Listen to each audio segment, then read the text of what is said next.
Golf Online Academy in association with Snowden.com.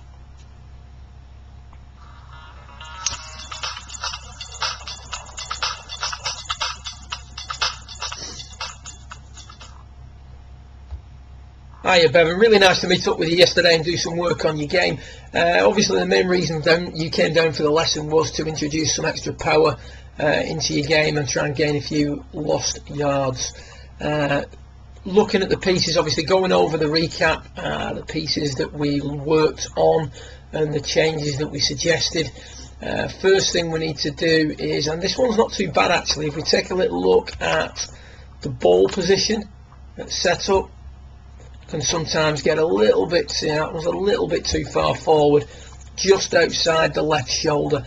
Ideally we'd want that ball moving back maybe an inch and a half, so that the ball is in line with the left shoulder. Once the ball's in line with the left shoulder and the shoulders aren't as open, then the inward path of the hands is a little bit easier to achieve. And you can see here we went through this the first sort of change we talked about during your lesson, was that the hands needed to work in. Now the path of the hands should trace an inward movement and should stay on that red line for longer. You can see as the hands become elevated above that line,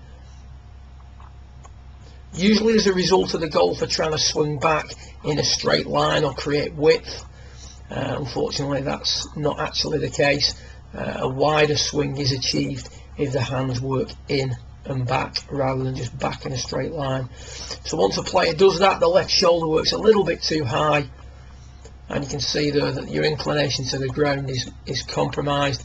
Your head's coming up out of that box, and it sort of continues on that trend. So we've got quite level shoulders, a relatively short arm swing. When the left shoulder works down more, the degree of freedom in the left arm is increased. And then from there, the club and the arms are too much out in front of you during the downswing. So back too much in a straight line, hands not working in enough. So that would be key number one. Once you change the ball position, get the hands to work in as much as possible.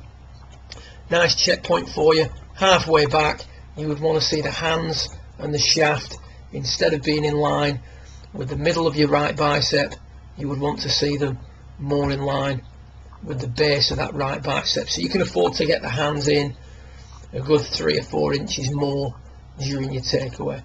So hands in, which will allow the left shoulder to work down, which will allow you to maintain your height or maintain your levels during the golf swing rather than standing up excessively at the start of your takeaway. When we look at it from face on, one thing I'm not overly keen on is the amount of axis tilt you've got here, which is why I suggested you just put a little bit more weight on your left, not a lot, just a little bit more, so that the centre of the shoulder turn, instead of being towards the back of your stance, is a little bit more towards the middle of your stance, like we see here. So not a huge change, but nevertheless quite an important one. That's going to make it much easier for you to make a nice centered turn, and again much easier to get the left shoulder working down and the hands working in. You can see on this one, the left shoulder, the path of the left shoulder tends to be across, quite a level movement in the left shoulder. And again, when the level movement in the left shoulder is introduced, the player is pushed up and the length and degree of freedom in the left arm is restricted somewhat. Take a little look at you here now with a little bit less axis tilt. We're going to see that the left shoulder can work down for longer.